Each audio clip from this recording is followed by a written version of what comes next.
So I want you to imagine that you're trying to show somebody a map or something like I was doing recently with the whole walking across Massachusetts thing, whatever. Imagine you're trying to show somebody a map and you're trying to show a specific location. Well, that thing that I'm showing is called a sonar or a ping. I think I'm going to be calling it pings for this tutorial, and I'm going to show you how to make it. It's useful for showing a location of something. You can use it for water displacement or, in general, anything that has a pulsing kind of displacement-y effect.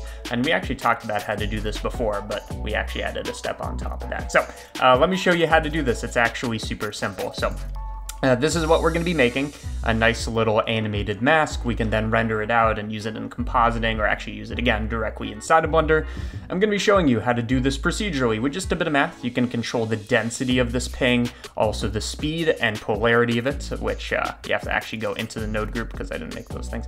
Either way, let's get into it and get the show on the road. So, new Blend project. I'm going to be using Blender. Somebody pointed out, and this is a good tip, if you look at the corner, you can see what Blender version I'm using. I'm using 2.92. At this point, upgrade to 3.0 alpha. Join the Cycles X movement. Either way, I'm using 2.92. Use whatever you want. It's going to be super simple. Take the cube, delete it, replace it with a plane. Everything we're going to be doing is a material that is going to be on that plane. And we're just going to have the camera looking down on top of it. So, shading workspace, top view, just to preview the thing we're making. I'm going to make a material. I'm going to call it aptly. I have a Patreon, because of course this is going to be a blend available on Patreon where it's nice and cleaned up, whatever. Long story short, we need to make the sonar ping, and that's a radial effect. It kind of grows from the center depending on the radius. Because of that, we need the texture coordinates of the plane. So I'm going to add in texture coordinates. Here we go. You can see we have generated coordinates. We have normal, UV, object, blah, blah, blah, blah, blah. We're going to be using object coordinates because this is the one that you can see is centered on the middle. It has the origin at the middle. We could use any of these others, but object's the easiest. By the way, this is node preview. It's not essential. It's an add-on. It helps me explain things. And recently, they have a new feature, Control-Shift-P. This was much anticipated because the node groups were getting messy with this. Either way, object coordinates. What we want to do is we want to take the set of vectors, x, y, z, z suppressed, we're on the xy plane. We want to take these vectors and output their magnitude or radius from the center. We do that very simply with a vector math node. Because we have a vector, we want to process it through some math. What function do we want to use? We want to use the length function because it's going to give us the magnitude, the length, the scale of the vector relative to the center point. So you can see the vectors in the middle, probably easier to show here, have magnitude 0 because they're very close to the origin. And then as we radially, technically spherically, but radially go outwards, it gets greater and greater and greater. In other words, goes closer to white. And it can actually go beyond white in a sense. Okay, we want to take this and process it in another way now that it's a float and not a vector so that it looks like a ping. Well, the easiest way I've found to do this, and I think this is probably the fastest, we're going to use a sine wave. So we're taking the radius. So as we go radially outwards, I want this to then do a up and down sine wave, which should look like a ping. Of course, right now it's not doing too much. It just kind of looks like we barely processed anything. This is just because we need to increase the amount of data that is compressed inside the space. In other words, there isn't enough radius changing to go through a full period, a full cycle of this. So you can see if we multiply it, now we're actually getting this effect. So again, what's happening here is currently the radius is going from 0 to like 1, or I guess square root of 2 if you're being technical. And that's not enough for a full oscillation, so we need to increase it. I think if you do 2 times pi, that's going to be 1 full oscillation of black to white to black to white. But I'm just going to go larger than that. So this is going to be our slider for the magnitude of this. We still have an issue though. If I click play, I don't have tea in my mouth. That's one issue, but also it doesn't animate. So what we need to do is we need to change the underlying coordinate system, or not the coordinate system. We have to change what we are feeding into the sine wave so that it's animated. So here's what we're going to do. So we have this multiplication, we have the sine, all of this is fine. What I want to do is I want to add in a addition right here. Add in an addition. I'm rolling tonight. Once we do an addition, you can see that this, probably moving it too fast, this is what's going to make it look like it's animated because we're just taking this radius map and just offsetting it by some thing that we're adding. We then multiply, do the sine, and it's periodic by the nature of the sine wave. In other words, if we take this and animate it, like keyframe it or use a driver, this thing's going to be animated overall. So what I recommend always, hash frame, this is the driver that's going to give us the frame number. So on frame 1, it's going to give us 1. On 2, it gives 2, etc. And you can see it looks like this. Way too fast. This is probably should have put an epilepsy warning. 5 viewers are like on the floor right now. Hopefully not. Hopefully it's fine. We need to slow it down. So take the command we made and just divide it by a big number, 50. In other words, go 50 times slower. This works because instead of going frame 1, 2, 3, it goes 1 divided by 50, 2 divided by 50. It grows much more slowly, kind of like the slope of a linear function. You can see now we have control over the speed. So if I make it half, or twice the denominator, half as slow, it's going to go half as slow. If we do whatever, we do whatever. Only other thing, I want it to grow radially outwards instead of converging on the center, so I'm just going to add in a negative sign.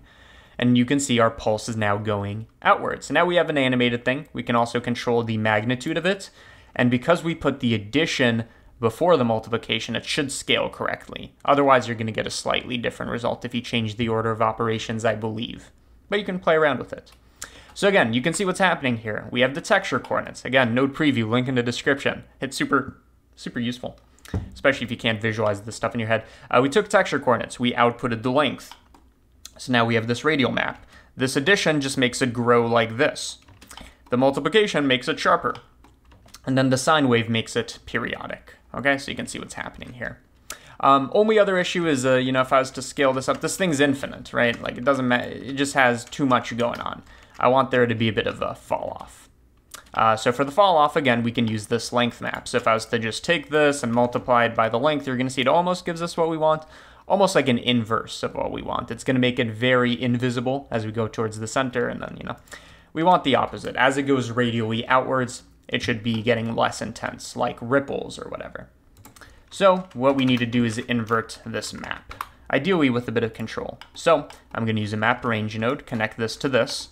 What we want is not black in the middle and white on the outside, but again, white on the inside, black on the outside. So it gets weaker as we multiply it as it goes outwards. So we take this 0 to 1 map and we invert it, going 1 to 0. So map range takes a input interval, maps it linearly to an output interval, in this case linearly. You can see this inverts it. The nice thing about this setup is we have control over it, as you can see. But long story short, you take this, you set this to multiplication, so one is determining the strength of the other, you multiply them, and now we have a sonar that we can control again with this fall-off map, the size of, how big should it be. We can also control kind of the sharpness of it, so does it only start dissipating at the very edges, or should it like dissipate right from the get-go and get super weak. Another thing, set this to smoother step for a nice smoother fall-off as you'd expect. And you can play around with some of these other sliders for different effects. But that's the essence of it, where this is going to be our fall-off control. This is going to be our speed control. Again, remember the denominator determines the speed. We also have the multiplication for the density of pings inside of our sonar.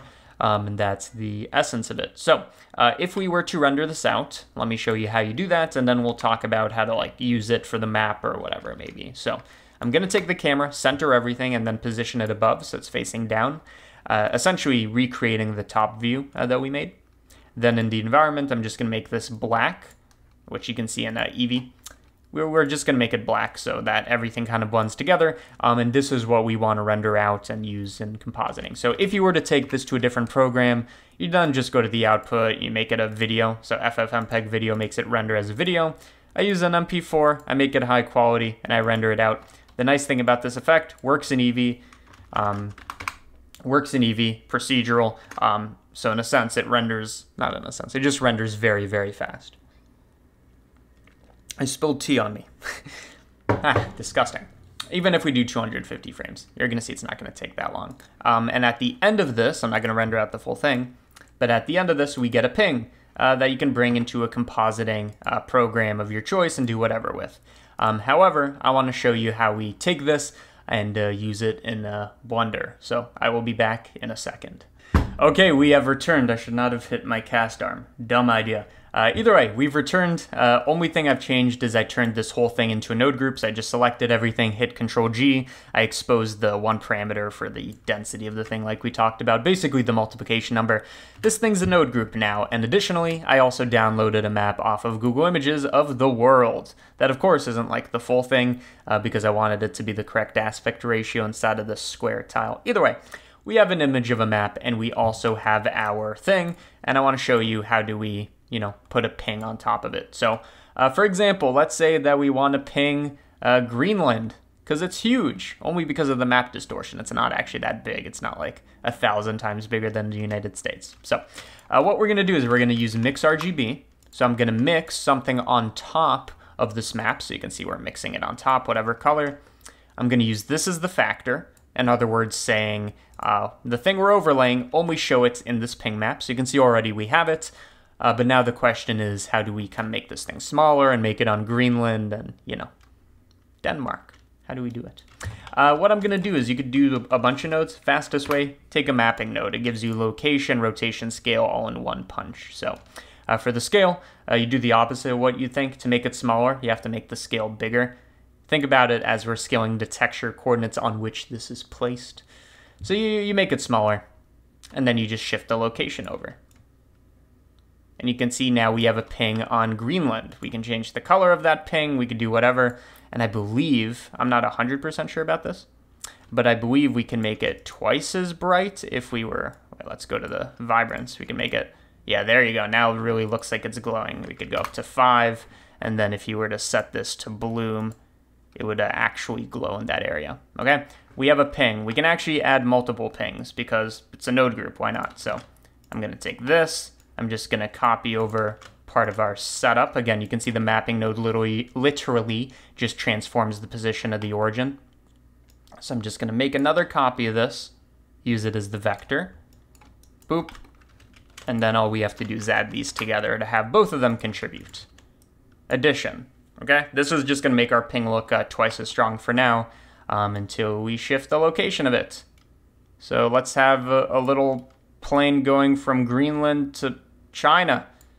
Who doesn't take that flight? So, I mean, this is just a very simple example of how you do this, but you could do it in compositing. You can use this for water displacement, anything that has this radial effect. Like maybe you touch a wall and it's like an invisible wall and you want to show where it is, like a mime. You could do that rippling effect and stuff like that. But this is the essence of it, okay? What you want to do with it is up to you. And if we unlink these node groups, by the way, we can make China twice as dense as Greenland to indicate the population is higher. I don't know. But long story short, you already know the story, so story is over. Either way, thank you for watching. I was about to say hopefully you learned something. I know you did. So thank you for watching this tutorial.